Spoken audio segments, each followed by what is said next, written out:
عمر سعد علیہ اللعن کا قتل۔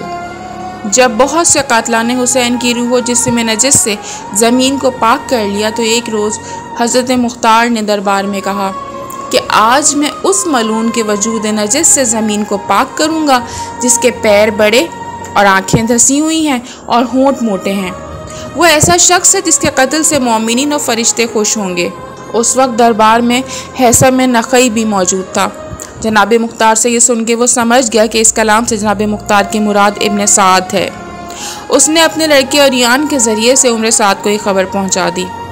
عمر سعد کو جناب مختار نے امان دے دی تھی، مگر یہ شرط بھی اس امان نامے میں لکھ دی تھی کہ وہ نہ اپنے گھر سے نکلے گا نہ کوئی نئی بات کا مرتکب ہوگا، اور یہ امان عبداللہ بن جودہ بن حبیرہ کے ذریعے سے ملی تھی جو مولا علی کے بھانجے تھے۔ مختصر یہ کہ جب عمر سعد کو مختار کا یہ ارادہ معلوم ہوا تو باوجود اس تحریری امان نامے کے اس نے سوچا کہ اگر مختار ایسا کر ہی گزرے تو میں کیا کر سکوں گا۔ اس نے کوفے سے فرار ہونے کا قصد کر لیا اور روانہ ہو کر حمام عمر تک پہنچا۔ وہاں اس کے غلام نے یاد دلایا کہ مختار کی طرف سے امان نامہ میں تیرے لیے یہ بھی شرط تھی کہ تو نہ اپنے گھر سے نکلے گا اور نہ کوئی نئی بات کرے گا، تو اب جب کہ کوفے سے نکل آیا ہے تو اس سے زیادہ نئی کیا بات ہوگی۔ اب اگر مختار کو معلوم ہو گیا کہ تو گھر سے نکل کر فرار ہو رہا تھا تو پھر وہ قتل کیے بغیر نہ چھوڑے گا۔ میری رائے یہ ہے کہ تو جلد سے جلد اس طرح اپنے گھر واپس پہنچ جا کہ کسی کو تیرے اس آنے جانے کی اطلاع نہ ہو۔ یہی رائے اس راہبر نے بھی دی جس کا نام مالک تھا، جس کو 400 دینار دے کر ابن سعد اپنے ہمراہ لایا تھا۔ اس نے کہا آپ نے اگر کوفے میں مجھے اپنی روانگی کا مقصد بتا دیا ہوتا تو میں آپ کو وہیں یہ مشورہ دیتا۔ عمر سعد کوفہ واپس روانہ ہوا اور صبح ہوتے ہوتے اپنے گھر پہنچ گیا۔ جناب مختار کو اس کے جانے اور واپس آنے کی اطلاع مل چکی تھی۔ آپ نے فرمایا کہ خدا کا شکر ہے کہ مجھے اپنے معاہدے کے خلاف نہ کرنے کی اب کوئی وجہ باقی نہیں رہی۔ اب میں اس کے قتل میں ایک لمحے کی بھی دیر نہ کروں گا۔ عمر سعد کو جب مختار کے اس ارادے کی اطلاع پہنچی تو وہ گھبرایا ہوا عبداللہ بن جودہ بن حبیرہ کے پاس پہنچا۔ انہوں نے اس کو ڈانٹ پلائی اور کہا تو اب میرے پاس کیوں آیا ہے، نکل جا یہاں سے۔ وہ مایوس ہو کر گھر پہنچا، اپنی زوجہ کے قدموں پہ گر پڑا جو جناب مختار کی بہن تھی، کہنے لگا کہ تمہارے بھائی نے میرے قتل کا ارادہ کر لیا ہے، خدا کے لیے مجھے بچاؤ۔ وہ بولی اے ملعون، جب سے میرا بھائی کوفے کا حاکم ہوا ہے میرے گھر نہیں آیا اور نہ میں تیری حرکتوں کی وجہ سے اس سے مبارکباد تک دینے جا سکی، نہ اس کی صورت دیکھنا نصیب ہوئی۔ وہ تیری وجہ سے مجھ سے اس قدر ناراض ہے کہ آج تک مجھے یاد بھی نہ کیا۔ اب میں کیوں کر اس کے پاس جا کر تیری سفارش کروں؟ یہ سن کر وہ پھر اس کے قدموں پہ سر رکھ کے بولا کہ خدا کے لیے جس طرح ہو سکے تم جا کر میری سفارش کرو اور میرے بچانے کی کوشش کرو۔ آخرکار وہ چاروں ناچار ان کی خدمت میں روانہ ہوئی۔ جب مختار کے گھر پہنچی، مختار کی نگاہ اس پہ پڑی تو نہایت غضبناک ہو کے فرمایا کہ میں تجھ سے سخت ناراض ہوں، تو بلا اجازت میرے گھر میں کیوں آئی ہے؟ افسوس ہے کہ تو ابو عبیدہ کی بیٹی ہے، تیرا شوہر فرزند رسول کو قتل کرے اور تو اپنے شوہر کے ساتھ بخوشی زندگی بسر کرے اور اس کو قتل نہ کرے، شاید یہ سمجھتی ہے کہ تو بے شوہر کے رہ جائے گی۔ یہ سن کے اس نے کہا اے بھائی، خدا کی قسم میں نے واقعہ کربلا کے بعد کئی مرتبہ ارادہ کیا کہ اس کو بستر خواب پہ قتل کر دوں، مگر یہ سوچ کر کہ اگر میں اسے قتل کر دوں گی تو ابن زیاد آپ کو قتل کر دے گا، کیونکہ اس وقت آپ اس کے قید میں تھے۔ اگر آپ قتل ہو گئے تو میں بہن بھائی کے ہو جاؤں گی۔ اب واقعہ کربلا کا انتقام کون لیتا؟ خدا کا شکر ہے کہ آپ زندہ سلامت موجود ہیں اور قاتلان امام سے انتقام لے رہے ہیں۔ یہ سن کر جناب مختار کا غصہ کچھ کم ہوا، فرمایا کہ جا، میں نے تجھے معاف کیا، لیکن عمر سعد سے کوئی تعلق نہ رکھ۔ پھر کہا تو میرے پاس ہی رک جا، اب واپس جانے کی ضرورت نہیں۔ اس نے کہا آپ کا ارشاد بصر و چشم منظور ہے۔ پھر جب جناب مختار دربار میں پہنچے تو عبداللہ کامل ابو عمرہ اور حاجب کو بلا کے فرمایا کہ اب تمام کام چھوڑ کر عمر ابن سعد ملعون کو گرفتار کر لاؤ تاکہ میں تلوار کی نوک سے رے کی حکومت کا پروانہ اس کے لیے لکھ دوں جس کی لالچ میں اس نے امام حسین ان کے اعضاء و اصحاب کو قتل کیا ہے۔ یہ لوگ اس کے مکان پہ پہنچے۔ وہ ملعون اپنی بیوی کے واپس نہ آنے کی وجہ سے نہایت پریشان تھا، سوچ رہا تھا کہ کس طرح کوفے سے نکل جائے۔ اسی اثنا میں جناب مختار کے آدمی پہنچے اور کہا تجھے امیر بلا رہے ہیں۔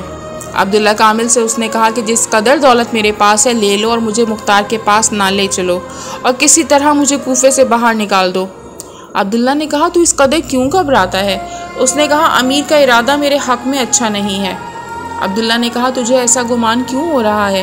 اس نے کہا میں نے اپنی سفارش کے لیے اپنی بیوی کو ان کے پاس بھیجا تھا، انہوں نے اس کو روک لیا ہے۔ عبداللہ نے کہا ممکن ہے اس کی سفارش منظور کی ہو اور اسی لیے تجھے بلایا ہو۔ اگر امیر کی نیت تیری طرف سے اچھی نہ ہوتی تجھے امان کیوں دیتا؟ عمر سعد چونکہ اپنے غلام کی بات سن چکا تھا، اس کو عبداللہ کے کہنے سے تسکین نہ ہوئی، لیکن اب کیا کرتا؟ ساتھ جانا ضروری ہوا۔ آخر وہ ان کے ہمراہ چلا۔ عبداللہ نے اس کو دارالعمارہ کے باہر روکا اور کہا کہ میں امیر سے داخلے کی اجازت لے لوں۔ عبداللہ کامل دربار میں پہنچے، کہا عمر سعد دروازے پہ حاضر ہے، اس کے بارے میں جو حکم و عمل میں لایا جائے۔ حضرت مختار نے فرمایا اس کو میرے سامنے لاؤ۔ جب وہ پیش کیا گیا تو حضرت مختار نے فرمایا او ملون، محض اس لالچ میں کہ تجھے رے کی حکومت ملے گی تو نے دین کو قتل کر دیا، تو نے آل رسول کا بھرا گھر تباہ کر دیا، تجھ کو خدا اور رسول کا مطلق خوف نہ ہوا؟ مجھے اپنے اشعار تو سنا جو تو نے رے کی حکومت اور قتل حسین سے متعلق کہے ہیں۔ اس نے سنانے میں پس و پیش کیا تو فرمایا اگر تو نے وہ اشعار نہ سنائے تو خدا کی قسم میں تجھے دردناک عذاب میں مبتلا کروں گا۔ آخر اس نے وہ اشعار سنائے جن کا ترجمہ پیش خدمت ہے۔ خدا کی قسم میں سچ کہتا ہوں کہ میں دو خطروں کے متعلق اپنے بارے میں غور و فکر کر رہا ہوں، یا تو ملک رہ کو چھوڑ دوں جس کی تمنا مجھے بے چین کیے ہوئے ہے، یا قتل حسین کا بارے گراں اٹھاؤں۔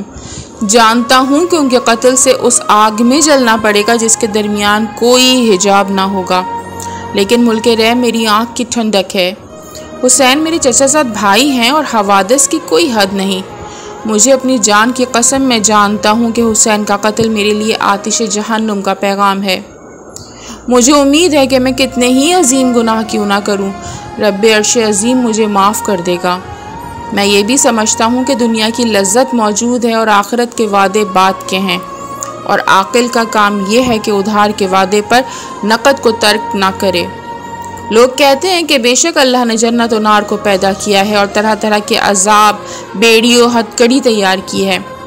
اگر یہ سچ ہوگا تو میں صدقے دل سے توبہ کر لوں گا، اور اگر یہ سب غلط ہے تو میں سمجھوں گا کہ میں حصول دنیا میں بخوبی کامیاب ہو گیا، جس کی تمنا ہر ایک کو رہتی ہے اور جس کی زیبائش دائمی ہے۔ یہ اشعار سن کر جناب مختار غصے میں تھرا اٹھے اور اس ملون کے منہ پر تھوک دیا اور فرمایا اے جہنمی، اگر تجھ کو جنت و دوزخ کا یقین ہوتا تو فرزند رسول کو قتل ہی کیوں کرتا؟ پھر فرمایا کہ او ملون، یہ بتا کہ جس وقت امام گھوڑے سے زمین پہ گرے تھے اس وقت تجھ سے کیا فرمایا تھا؟ اس نے کہا ایک مرد ثقفی کے تسلط اور میرے قتل کی خبر دی تھی۔ آپ نے فرمایا کہ او شقی، تو اس مرد ثقفی کو پہچانتا ہے؟ اس نے کہا اے امیر وہ تو ہی ہے۔ حضرت مختار نے فرمایا خدا کا لاکھ لاکھ شکر ہے کہ اس نے امام حسین علیہ السلام کی پیشن گوئی سچ کر دکھائی اور مجھے تم جیسے ظالموں پر مسلط فرمایا۔ اے ملون، میں آج تجھے اس عذاب سے معذب کروں گا کہ تیری روح قیامت تک یاد رکھے گی۔ اس کے بعد اس کے تمام کپڑے اتروائے، پھر اس کے سب دانتوں کو اکھڑوایا، پھر اس کی ساری انگلیوں کو ہر گراہ سے کاٹا، پھر جسم کے گوشت کاٹے، پھر آنکھیں نکلوائیں، پھر مٹی کا تیل پلایا، اور جب وہ پینے سے انکار کرتا تھا تو اس کو نیزے سے اذیت دی جاتی تھی۔ آخر میں اس کو قتل کر کے آگ میں جلا دیا۔ بحوالہ اسرار الشہادت وہ قتل کے فوراً بعد بندر کی صورت میں مسخ ہو گیا تھا اور قیامت میں اسی صورت میں محشور ہوگا، لعنت اللہ علیہ۔